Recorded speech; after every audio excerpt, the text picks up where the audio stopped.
Përshëndetje për të gjithë, nga unë Marcela Karapanço, do të jemi së bashku në këtë edicion informativ këtu në News24. Lajmeve fiton festivalin e Sanremo së bashku me Fabrizio Moron me këngën e tyre Non mi avete fatto niente. Lajmeve ka triumfuar pavarësisht polemikave, duke arritur të bëjë krenar çdo shqiptar me suksesin e tij. La canzone vincitrice è interpretata da Lajmeve e Fabrizio Moron. Lajmeve ka triumfuar në festivalin më të madh të këngës në Itali, Sanremo, duke u shpallur fitues së bashku me Fabrizio Moro me këngën Non mi avete fatto niente.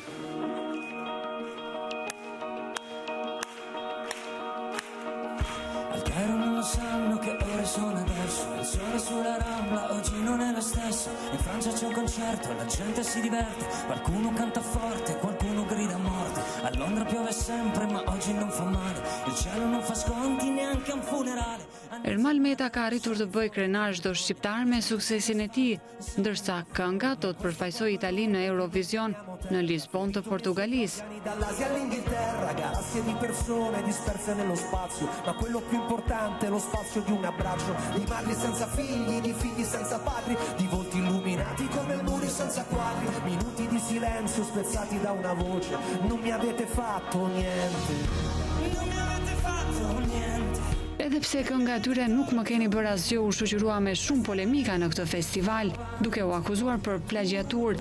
Lajmeve dhe Fabrizio Moro lanë pas gjithçka dhe me performancat e tyre të jashtëzakonshme, fituan zemrat e publikut, duke u shpallur fitues të Sanremos.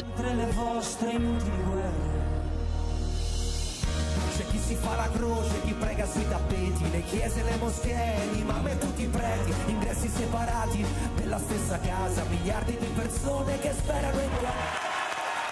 Në vendin e dytë u rëndit grupi Lo Stato Sociale me këngën Una vita in vacanza dhe në vendin e tretë Analiza me Il mondo prima di te. Braccia senza mani, facce senza nomi, scambiamoci la pelle, in fondo siamo umani, perché la nostra vita non è un punto di vista. Djali nga Fieri, i cili do të vendosë të jetonte në Itali, që prej moshës 13 vjeçare, përveç se një këngëtar i suksesshëm, është e një kantautor i talentuar, duke shkruar këngë për emra të njohur të muzikës italiane, si Peti Bravo, Marco Mengoni apo Giussi Ferreri. Në skenën e Sanremos ai ngjitet për herë të katërt. Hera e parë ishte viti 2006 si kitarist i grupit Ameba. Ai do të rikthehej sërish në 2010 si solist, ndërsa në 2017 do të merrte çmimin e tretë me këngën E ndaluar të vdesësh. Por 2018 e riktheu atë sërish në këtë skenë prestigjioze, këtë herë fituesi i çmimit të parë.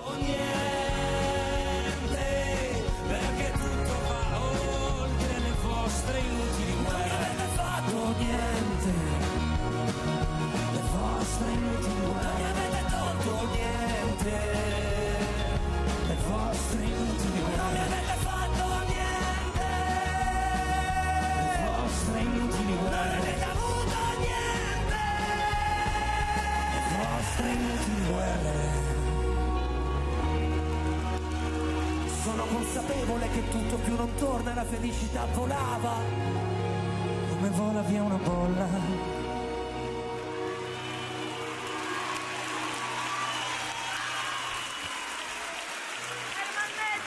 Grazie! I vincitori del Festival di Sanremo!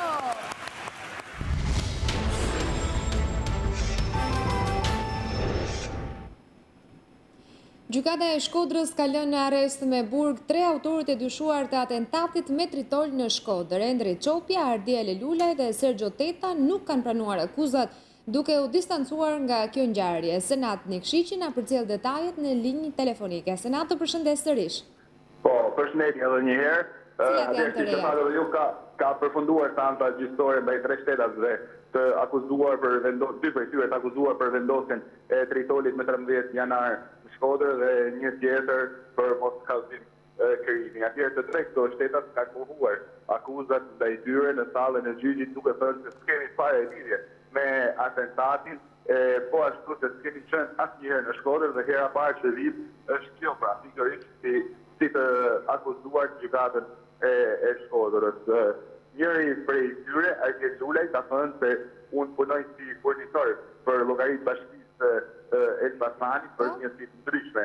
Në Elbasan, ndërsa dy të tjerët, Endri Qopja dhe shtetat si Sergio Tera kanë deklaruar se punojnë si tregtarë të shitës në një prej tregteve të Elbasanit, pra jemi thjesht punonjës dhe kemi fare lidhje me gjëra të tilla dhe me atentatin që ka ndodhur në Shkodër. Nga ana tjetër, prokurori i kësaj çështje zoti Muçaj, Albert Muçaj, ka thënë në sallën e gjyqit se prova ka pamje filmike, pra autorët sipas prokurorisë gjithmonë janë identifikuar përmes pamjeve filmike të kamerave sigurisë të objekteve në vendin e ngjarjes të 13 janar, e po ashtu që pas 13 janarit ka përgjime telefonike të këtyre 3 shtetasve që dyshohen si autor të ngjarjes. Këto janë provat momentale që ka prokuroria, ndërkohë që hetimi vazhdon ende. Avokati i mbrojtjes zoti Gjem Gjokudaj nuk ka pranuar që të komentojë lidhje me seancën e gjyqit, pasi ka përfunduar, pra është larguar pa dhënë një deklaratë për media. E kemi përcjell edhe përmes pamjeve që na ke përcjell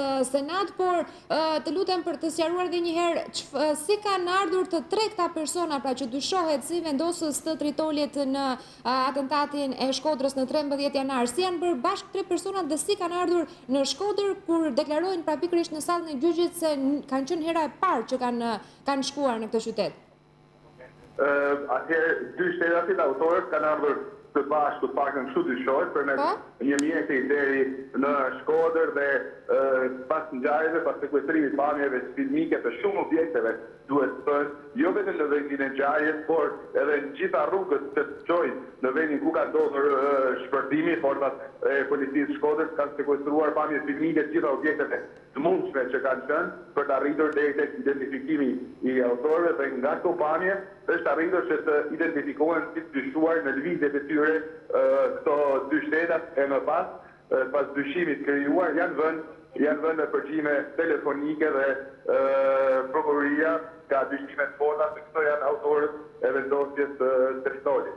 Kjo është pak a shumë dinamika e ngjarjes, ndërkohë që shteti Sergio Tera dyshohet se ka patur informacion në lidhje me dyshohet e tij, por nuk ka treguar për policinë dhe prokurorinë dhe akuzohet për moskallëzim krimi. Edhe një pyetje të lutem, 3 personat e dyshuar Senat, a kanë lidhje, njohin personin ndaj të cilit bën atentatin? Jo, nuk kanë asnjë njohje ndaj personit se është vinkulla që ishte objektiv i atentatit ku mbeti plagosur bashkë me shtatë të tjerë. Nuk kanë asnjë lloj lidhje, ato dyshohet thjesht që kanë ardhur atë ditë në Shkodër, kanë vendosur territorin dhe pas janë larguar sërish drejt Elbasanit. Pra, kanë qenë të paguar për të bërë këtë akt? Mund të dyshohet një gjë e tillë, por ende hetimet janë vazhdojnë, pra nuk ka të tjera detaje. Prokuroria siç e thash deri tani prova të vetme, ka pamje filmike e po ashtu përgjimet, ndërkohë që nuk ka detaje të tjera nëse atentati është porositur nga dikush tjetër në Shkodër, në Elbasan apo nga një vend tjetër. Edhe në deklaratën përshtyt prokurori Anton Martini, po ashtu drejtori i policisë të Shkodrës, zoti Gjovalis Loka, e thanë që hetimet vazhdojnë dhe duhen prova të tjera për të duke vërtetuar të plot zbardhjet e kësaj ngjarje. Pra deri në këtë moment jemi në këtë pikë dhe prokuroria dhe policia presojnë që përmes 2 shtetat dhe të arrestuar të zbardhen të tjera detaje që deri në këtë momente nuk dihen për ta zbardhur të plot gjithë atë që ka ndodhur. E qartë, falenderoj Senat, shpresojmë në zbardhjen sa më të shpejtë gjithë dinamikës së ngjarjes që në fakt shkaktoi rreth 7 plagosur, njëri prej të cilëve dhe objektivit e atentatit më rënd. Falenderit Senat. Faleminderit. Ish prokurori i përgjithshëm Adriatik Llalla del përfundimisht jashtë sistemit të drejtësisë. Ish kreu organet e akuzës ka kërkuar që të mos jetë subjekt i ligjit të vetingut. Për News24 ai vetë ka konfirmuar se të shtunën u është drejtuar organeve të vetingut me një kërkesë për të hequr dorë nga e drejta për të emëruar gjykatës në apel. Duket se kjo është një lëvizje e Llallës për të mos i nënshtruar procesit të vetingut, por nuk dihet qëndrimi që do të mbajnë vetë institucionet e këtij procesi, nëse do ta përjashtojnë ose jo nga sistemi verifikimit dhe kontrollit. Do t'jetë komisioni pavarur i kualifikimit ai që do vendos nëse Adriatik Llalla do t'i shpëtojë ose jo vetingut. Komisioneri për migrimin dhe punët e brendshme Dimitri Avramopoulos mbërrin sot në Tiranë për të takuar me kryediplomatin shqiptar Ditmir Bushati. Takimi pritet të zhvillohet në Ministrinë e Jashtme pas ditën e kësaj të diele. Ndërkohë të hënën, agenda e zyrtarit evropian do të jetë ngjeshur në takime fillimisht me ministrin e brendshëm Fatmir Xhafaj e më pas me kryeministrin e vendit Edi Rama. Në takimin me Xhafën pritet të nënshkruhet një marrëveshje mes Policisë së Shtetit dhe Frontex, agjencia e BE-s që mbikëqyr kufit toksor dhe detar të zonës Schengen. Marrëveshja parashikon kontrolle dhe operacione të përbashkëta mes dy policive, ku policia shqiptare do të mbështetet nga Frontex me trajnime dhe logjistik. Pas nënshkrimit të marrëveshjes, pritet të ketë dhe një konferencë të përbashkët shtypi nga Avramopoulos dhe Xhafa. Përpara mbërritjes Avramopoulos në Tiranë, ministri i brendshëm Xhafaj u takua me ambasadorin e BE-s Romana Vlahutin, ku diskutua dhe për arrestimet e fundit të policisë në kuadër të operacionit Forca e Ligjit.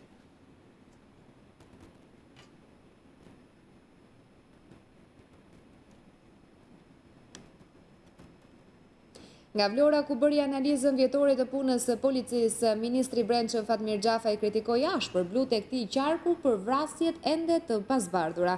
Ministri u tregua optimist për të ardhmen, pasi sipas tij, riorganizimi i policisë dhe vettingu do të bëjnë këtë institucion të besueshëm dhe më efektiv. Jam i pak kënaqur nga puna e policisë së Vlorës pasi janë disa vrasje të pazbuluara, situatë e cila nuk gjendet në disa qytete të tjera. Këto kritika u artikuluan nga ministri i brendshëm Fatmir Xhafaj në mbyllje të analizës vjetore të punës së policisë së Vlorës dhe asaj të Fierit. Sipas Xhafës, këtij qyteti duhet një ekip më i mirë për të normalizuar këtë situatë, duke paralajmëruar kështu ndryshime në radhët e policisë së Vlorës. Nuk hezitoj të them që nuk jemi fort kënaqur me punën e strukturave të drejtorisë vendore të policisë së Vlorës, qoftë në nivelin e sektorëve, seksioneve në drejtorinë vendore dhe të komisariateve, dhe unë besoj që brenda kompetencës së tij, drejtori i përgjithshëm do të shohë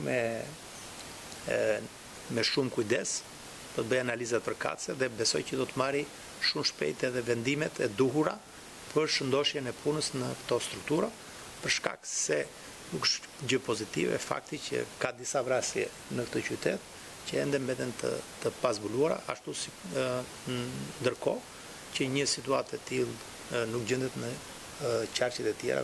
Ministri Xhafa theksoi se me riorganizimin e policisë do të rritet efikasiteti i goditjes së grupeve kriminale. Operacioni Forca e Ligjit, përveç task forcës qendrore, do të ngrejë task force edhe në qarqet më problematike si Vlorë, Durrës, Elbasan dhe Shkodër. Ky organizim do të na ndihmojë që ne krahas fokusit tek goditja e veprimtarisë kriminale të përqendrohemi shumë më tepër tek parandalimi, sidomos në çështjet që janë të ndjeshme. Prioritet tjetër dhe ndoshta më themelori për ne është çështja e luftës kundër krimit të organizuar dhe posaçërisht grupeve të strukturuara kriminale. Qeveria ka miratuar një plan veprimi për luftën kundër krimit të organizuar, operacioni Forca e Ligjit, duke ndërtuar struktura të posaçme. Xhafaj theksoi gjithashtu se procesi i vettingut në radhët e policisë që pritet të nisë së shpejti do të forcojë besimin te uniformat blu. Avokati i shpolicit greke Thimios Eftimiu, i akuzuar për vrasjen e Devi Kasmit, ka apeluar masën e sigurisë arrest me burg dhe ndaj klientit të tij. Sipas avokatit Sajmir Visha, prokuroria nuk solli asnjë provë që e lidhte grekun me vrasjen, ndërkaq që News24 ka siguruar edhe dosjen e prokurorisë ku pamjet filmike të grekut që hipën në furgonin e bardhë janë ndër provat kryesore për fajësimin e tij. Ish-punojësi forcave speciale greke Thimios Eftimiu, i dyshuar si ekzekutori Devi Kasmit, mohon të ketë lidhje me ekzekutimin mafioz, ndaj tenton me çdo kusht të dalë nga qelit e paraburgimit. Përmes avokatit të tij Sajmir Vishaj, ai është drejtuar gjykatës së apelit me kërkesën për ndryshimin e masës së sigurisë, duke argumentuar se prokuroria nuk ka siguruar asnjë provë që ta implikojë atë në ngjarje.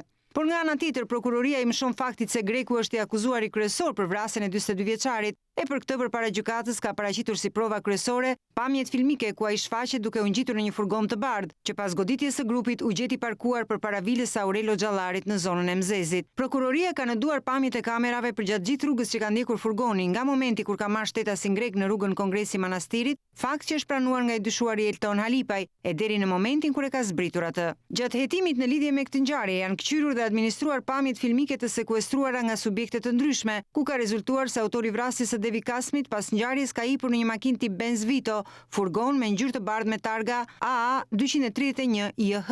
Nga verifikimi i targave në sistem ka rezultuar se pronari i automjetit ishte një shtetas nga Fushkruja, thuhet në dosjen e prokurorisë. Këto pamje si dhe fakti që greku njihej me gjithë të dyshuarit e tjerë, madje edhe me Aurelio Xhallarin, vërtetuar kjo nga tabulatet telefonike, por edhe nga vetë deklarimet e të dyshuarit në polici, për organin e akuzës janë prova të mjaftueshme që ai të mbahet prapahekurave. Vetë Eftimiu deri tani ka dhënë shumë pak shpjegime pasi këmbgul që më parë të konsultohet me avokatin e tij grek Sakis Kehajoglu, i cili konsiderohet si më i suksesshëm në shtetin fqinj.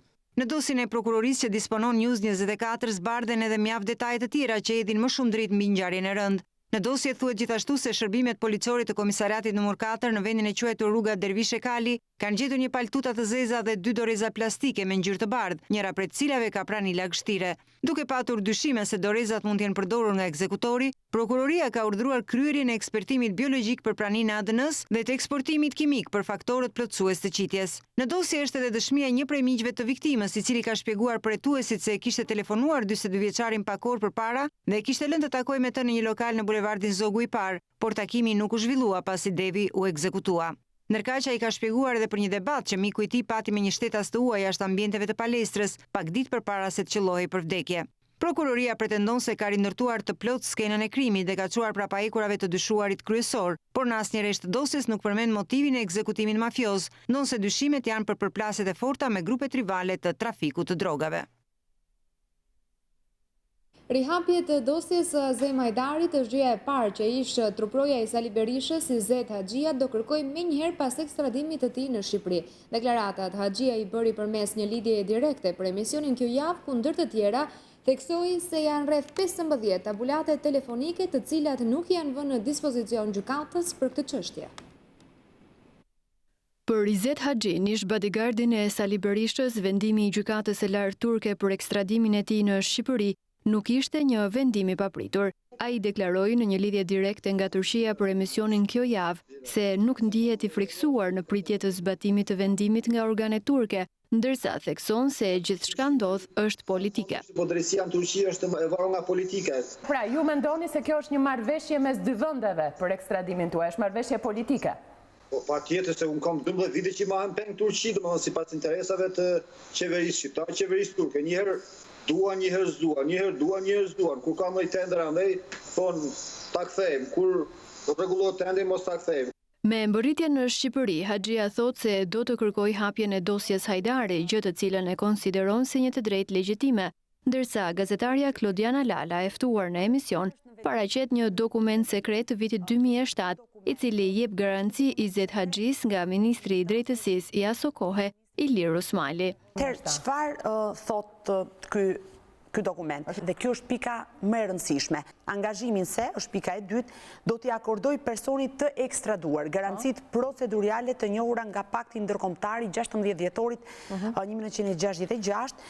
Çfarë do thot ky dokument? Do thot që në vitin 2007 Izet Haxhia e ka fituar të drejtën për i hapjen e çështjes. Kthyer pas në vite, Haxhia thot se vrasja e Hajdarit nuk është një vrasje momentale dhe për këtë disponon fakte e tabulate telefonike të cilat nuk janë vënë në dispozicion gjykatës.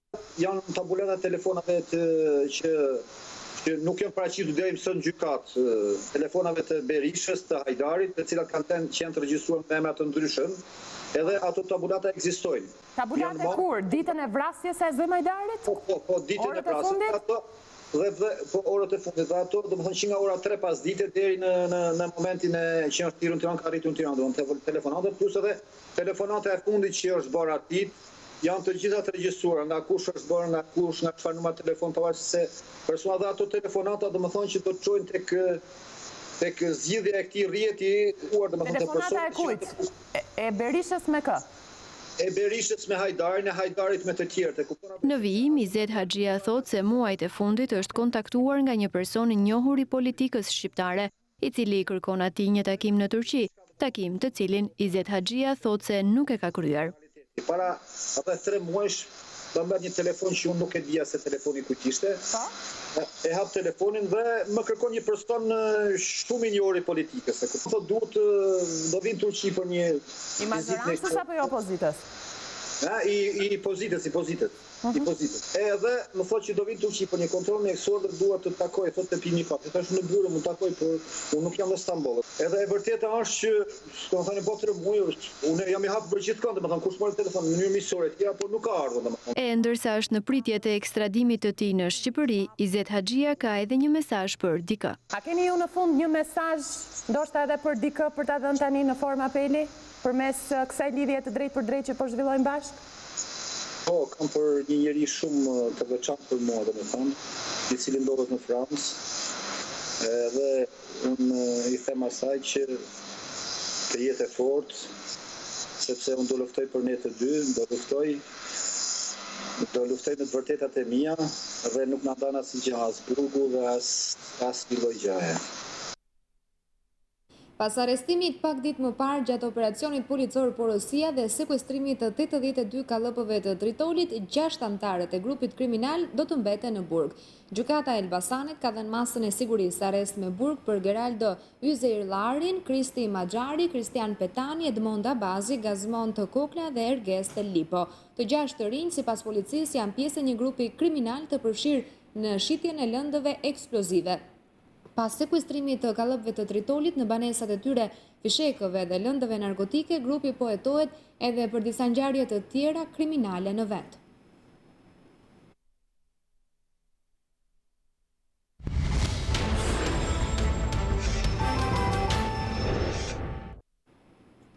Ndërkohë që vjojnë negociatat për një marrëveshje të re Shqipëri-Greqi, mediat greke shkruajnë se Athina ka pranuar që pakti vitit 2009 për delimitimin e zonave detare ka qenë gabim. Sipas mediave, ky pohim ka bërë që palët të arrijnë në fund në një gjuhë të përbashkët. Greqia pranon se pakti detar i vitit 2009 me Shqipërinë ka patur gabime. Kështu shkruajnë mediat e vendit fqinj, sipas të cilave ky konkluzion i ka afruar palët me njëra tjetrën. Mediat greke shkruajnë se Athina dhe Tirana e kanë arritur marrëveshjen për ridefinimin e zonave ekonomike ekskluzive, një zhvillim ky që lidhet direkt me interesin për kërkimin e hidrokarbureve në zonat ashtu quajtura 1 dhe 2 në det. Sipas media zvendase, pala greke ka pranuar se marrëveshja për zonat ekonomike ekskluzive ka qenë pjesërisht gabim nga ana metodologjike, një pikpamje e mbështetur deri tani nga Shqipëria. Athina ka pranuar se gjiret e detit duhet të konsiderohen të mbyllura, me qëllim që të zbatohen dispozitat përkatëse të konventës detare. Pala shqiptare ka rënë dakord përfundimisht se nuk ka asnjë pretendim për ishujt e vegjël Othon dhe Rikusas, çka për Greqinë ka shumë rëndësi në lidhje me marrëdhëniet e saj me Turqinë, me të cilën ka përplasje për ishullin Castellorizo, shkruan media greke. Kjo marrëveshje ka rëndësi për palën greke pasi përfundimi i saj i hap rrugën shfrytëzimit ekonomik, sidomos kërkimeve për gaz natyror, ku Greqia ka avancuar në dhënien e lejeve për shfrytëzim tek disa kompani të fuqishme ndërkombëtare.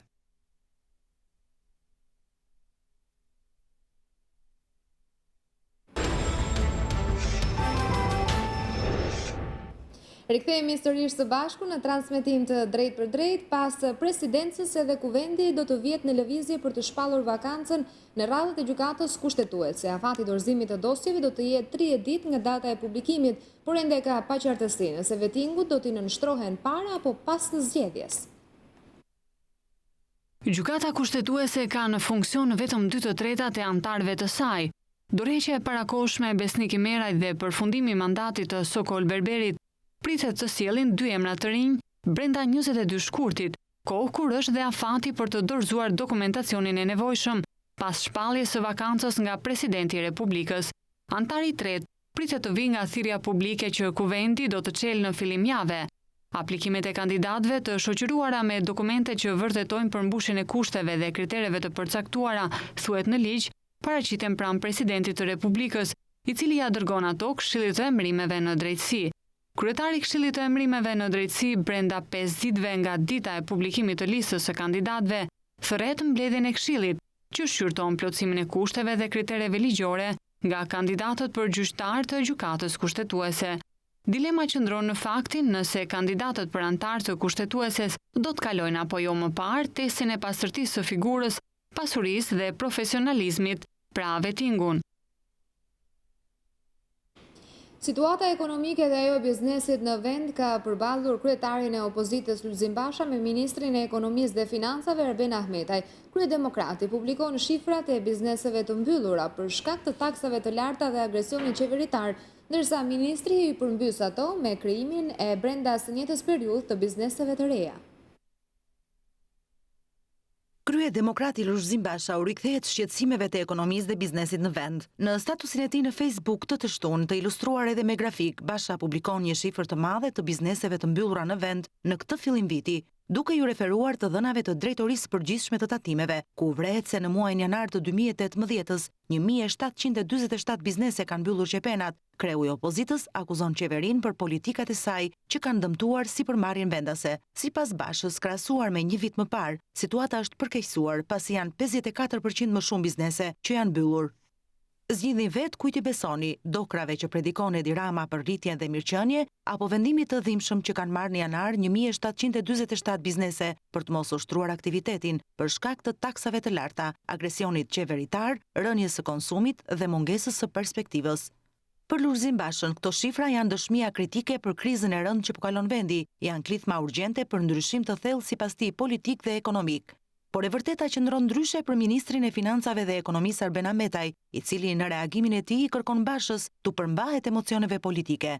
Ndërsa Basha ju referohet bizneseve të mbyllura, ministri Ahmetaj flet për hapjen e bizneseve të reja, që sipas qendrës kombëtare të biznesit, vetëm në muajin janar të këtij viti janë regjistruar 2394 subjekte dhe janë regjistruar vetëm 732 biznese, një shifër kjo shumë e ulët se ajo e deklaruar nga opozita.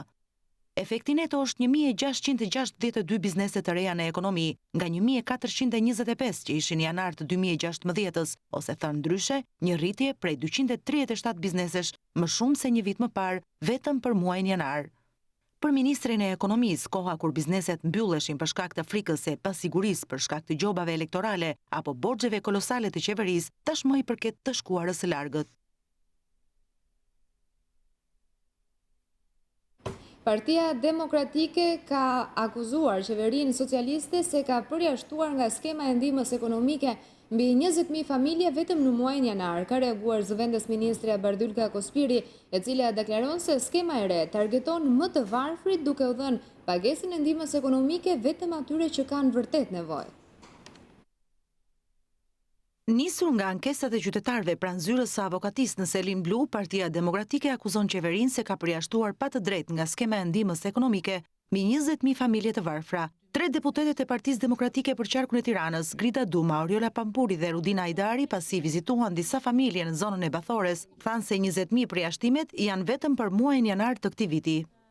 Me zyrën tonë të avokatisë në Partinë Demokratike, me zyrën e ndihmës ekonomike në Bashkinë Përkatëse, të ndjekim rast pas rastit të gjitha këto familje të cilat janë përjashtuar nga ndihma ekonomike dhe të tregojmë që janë jo vetëm në meritën e tyre dhe në detyrimin e shtetit për të rifutur në skemë, por e tregojmë që kjo lloj skeme nuk funksionon dhe është e dështuar.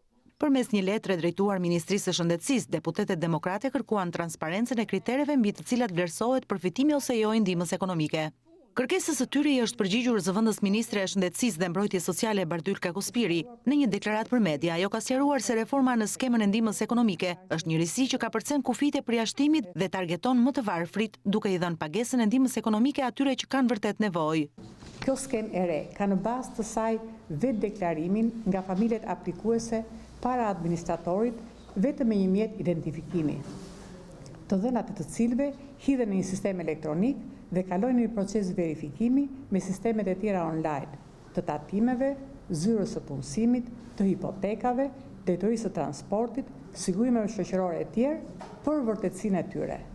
Procesi më pas vijon me verifikimin e situatës në terren. Sipas Kospirit, nëse familjet në nevojë të cilat nuk plotësojnë kriteret për të qenë pjesë e skemës sipas sistemit elektronik, do të kenë mundësi të përfitojnë nga fondi i ndihmës ekonomike që tashmë bashkitë kanë marrë për t'i mbështetur këto familje. Në konferencën e tretë shkencore të Forumit të Pavarur të Rektorëve u ra dakord se procesi i akreditimit të universiteteve ka sjellë dhe do nxjisë ndryshime thelbësore në cilësi. Rektori i Kolegjit Universitar Luarasi, Ethem Ruka, tha se certifikimi i këtij universiteti do të thotë më shumë përgjegjësi dhe vlerësoj pavarësinë që gëzon ky institucion. Nga ana tjetër, Ministri i Arsimit Lindita Nikola siguroi se procesi i akreditimit ishte i pandikuar politikisht dhe u ndëshkuan ata që nuk përmbushnin standardet. Në takimin e tretë të radhës në Kolegjin Universitar Luarasi, Forumi i Pavarur i Rektorëve bëri një bilanc të 15 viteve jetë të arsimit të lartë privat, të vështirësive dhe paragjykimeve të kapërcyera tashmë fal procesit të akreditimit të universiteteve.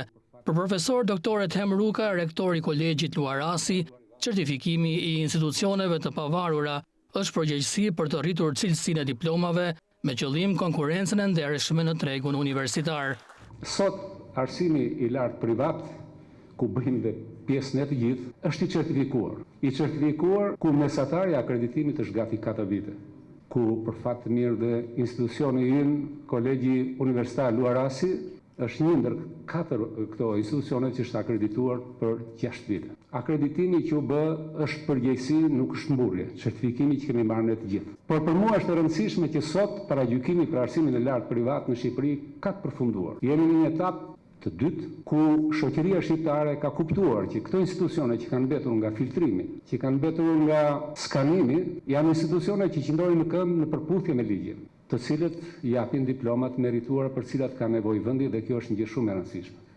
Ministri i Arsimit Lindita Nikola pohoi se procesi i akreditimit për universitetet e pavarura ishte i pandikuar politikisht, ndërsa u ndëshkuan institucione që nuk përmbushin standardin e cilësisë. Gjithë sistemi i arsimit lartë e po ashtu universitetet private u përfshin në një proces akreditimi, që është absolutisht ashtu sikurse dhe profesori e tha, një proces i pandikuar nga politika, një proces ku për herë të parë sollin vëmendjen e gjithë institucioneve tona të arsimit lartë cilësinë, por një cilësi të krahasuar me standardet më të mira të Bashkimit Evropian dhe po ashtu të certifikuara nga një agjenci që sot është lidere në sigurimin e cilësisë në arsimin e lartë në hapësirën europiane, por jo vetëm. Në forum ku ishin të pranishëm drejtues jo vetëm të universiteteve private, por edhe publike, profesor Ruka vuri theksin tek suksesi i arsimit të lartë privat, pavarësia. Me këtë rast ai bëri edhe një falënderim për pronarin e Kolegjit Universitar Luarasi, zotin Irfan Hysen Belliu, i cili ka respektuar gjithmonë këtë parim. Në krahun tim është zoti Irfan Hysen Belliu, i cili është presidenti i HB grupit ose Hysen Belliu Group, është pronari i këtij universiteti, si na ka krijuar kushtet për të zhvilluar konferencën në mënyrën më të mirë të mundshme, dhe me gjithë ata falenderoj që ne që jemi drejtues të këtij kolegji funksionojmë në mënyrë krejtësisht pavarur. Në mënyrë të pavarur për të gjitha çështjet që lidhen me jetën dhe funksionimin e këtij universiteti. Mateo Spaho, profesor i Universitetit Luarasi, bëri një prognozë të zhvillimit të arsimit të lartë në Shqipëri, duke parashikuar se ardhmja e arsimit universitar është cilësia.